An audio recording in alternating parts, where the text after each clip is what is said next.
Isang US aircraft daw mga kapatid ang misteryong bigla na lang nawala dito sa Persian Gulf, no? Pag-usapan natin to mga tol, samahan ninyo ako. I'm just a young nigga chillin' on a block. First time I seen ice was a Okay, ayon dito sa report mula rito sa First Post mga tol, no? Hindi natin papanoorin ng buo, no? Kukuha lang tayo ng ilang mga footage tapos bibigyan lang natin ng reaksyon. Sabi rito, US Air Force jet disappears near Strait of Hormuz. Was it shot down? No, pinabagsak daw ba? Tanong yan mga tol, hindi to sinabing pinabagsak, no? Tanong yan, was it shot down? So alamin natin mga tol, samahan ninyo ako, pero bago natin to simulan, kung bago ka pa lamang dito sa ating YouTube channel at trip mo yung mga ganitong klaseng reaction video and commentary sa mga may init na balita ngayon, huwag mong kalimutan mag-subscribe, click mo na rin ang notification bell at bago ka pa lamang din dito sa ating FB page at ngayon mo lamang nalaman to, huwag mo rin kalimutan mag-follow and like. Nasa 501,000 na po tayo mga tol. Maraming salamat sa lahat ng ating mga taga-subaybay at laging nanonood sa atin at nagko-comment. So huwag na natin patagalin pa. Panoorin na natin to mga tol. The aircraft has sparked a mystery over the Persian Gulf. The plane was operating in one of the world's most sensitive regions. During the flight, it sent a 7700 emergency code. That signal is used when an aircraft faces serious problems. So nagpadala daw ng 7700 code. Emergency code yun mga tol na ipinapadala kapag meron daw problema ang isang aircraft bago siya nawala, no? Before disappearing from public radar. No, flight tracking data showed that the aircraft operating near the Strait of Hormuz, so malapit siya sa Strait of Hormuz, after reportedly taking off from a US base in the United Arab Emirates. So galing to sa UAE. Okay? Shortly after that, the plane disappeared from public radar. The aircraft was a KC-135 Stratotanker. It is one of the US military's most important refueling planes. Refueling plane. Okay? This incident has now raised serious questions. Did the aircraft suffer a technical failure or was it hit? Our next report explains. So dalawa ang tanong. May pumalya ba rito sa eroplano na to o pinabagsak? Pero wala kasing, pag may mga ganito, syempre i-claim agad ng Iran yan. Ilalabas agad yan sa Iranian media, di ba? Sasabihin nila, pinabagsak namin ang isang eroplano ng Amerika. Pero syempre may ceasefire ngayon mga tol. Kapag ginawa nila yon at nai-report nila yan, talagang pwedeng pagmulan ng eskalasyon to, di ba? An enormous American military aircraft was flying over the Persian Gulf. At first, the mission looked routine. The jet moved through one of the world's most heavily monitored airspaces. Then flight trackers noticed something strange. The plane began circling above the Gulf. Moments later, it transmitted a 7700 emergency code. That signal is recognized worldwide. Pilots use it during serious in-flight emergencies like mechanical failure or fire on board. Then, the aircraft disappeared from public radar. Bigla na lang nawala sa public radar. Napaka-importante daw nitong KC-135 Stratotanker na ito sa Amerika dahil ito'y tawag dito refueling plane. Para yung mga eroplano nila hindi na kailangan lumanding pa para mag-refuel dito na mismo sa ere.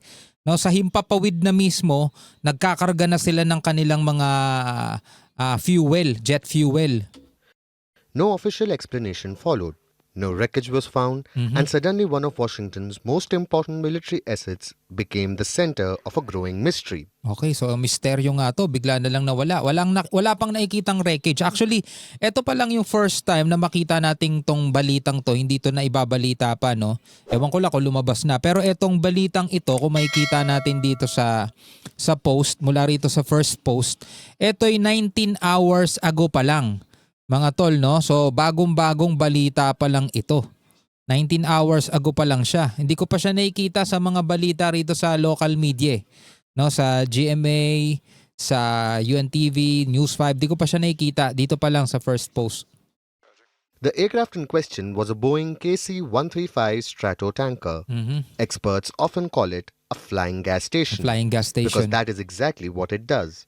The tanker refuels fighter jets in midair and it extends the range of surveillance aircraft for hours. Without these flying tankers, American air operations become far more limited. Napaka-importante talaga nito at saka napaka-delikado rin kasi gasolina pala karga-karga nito no? Flying gas station eh.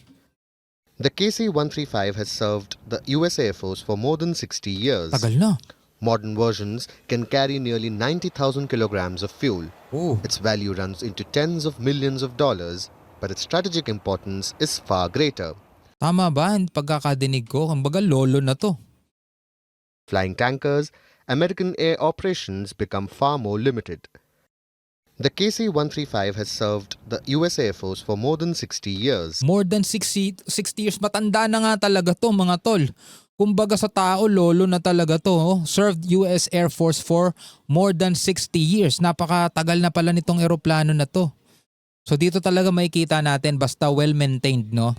Matatagal talaga eh. Kahit maanong klaseng sasakyan pa, eroplano, kotse, kahit ano eh, basta well-maintained eh. Modern versions can carry nearly 90,000 kilograms of fuel. Its value runs into tens of millions of dollars, but its strategic importance is far greater. Flight tracking data showed the tanker operating near the Strait of Hormuz. That narrow waterway has become one of the world's most tense military zones. Yeah. The aircraft had reportedly taken off from a US air base in the United Arab Emirates. Paikot-ikot siya After dun. transmitting the emergency signal, the aircraft reportedly turned towards Qatar. Ayun o, paikot-ikot siya dun. Oh. Lumipad siya galing sa UAE, tapos eto nagpaikot-ikot siya rito. Tapos yun nga, nag-transmitted siya ng 7700 emergency code yun. Then it vanished from tracking systems. Yun na, biglang nawala. That immediately triggered fears of a crash or attack. But disappearing from public radar does not always mean a plane has been destroyed. Yeah. Military aircraft sometimes stop broadcasting their location. Electronic interference can also disrupt tracking systems. Okay. And the Gulf is now dense with electronic warfare activity. So far, there is no official confirmation that the tanker was shot down or lost. So, minsan daw, ang pagkawala niyan sa radar ay hindi nangangahulugan na bumagsak, nag-crash o pinabagsak. Minsan dahil nga dun sa interference, pagkasira ng mga component dyan, nawawala sila sa tracking talaga. Kumbaga katulad sa mga barko, di ba, pwede silang magpatay ng tracking para hindi sila ma-detect ng mga nakaka-detect ng kung ano man ng mga device na yan. So sila nawala pero wala pang official report kung ano ang nangyari dito sa eroplano na to ng Amerika at wala rin namang report pa na natatanggap ngayon o lumalabas ngayon na ito'y pinabagsak ng syempre sino pa bang pwedeng magpabagsak, di ba? O sino pa ba ang pwedeng gumawa na pabagsakin ang eroplano ng Amerika kundi yung kalaban nila. So hindi natin alam kung ano ang nangyari dito. Basta ngayon, ang ulat dito is mysteriously disappeared, no? An American KC-135 Stratotanker transmitted a 7700 emergency code while flying over the Persian Gulf. Before disappearing from public radar, flight tracking data showed the aircraft operating near the Strait of Hormuz, no? Etong Strait of Hormuz, alam naman natin mga tol na napakainit ngayon itong lugar na yan.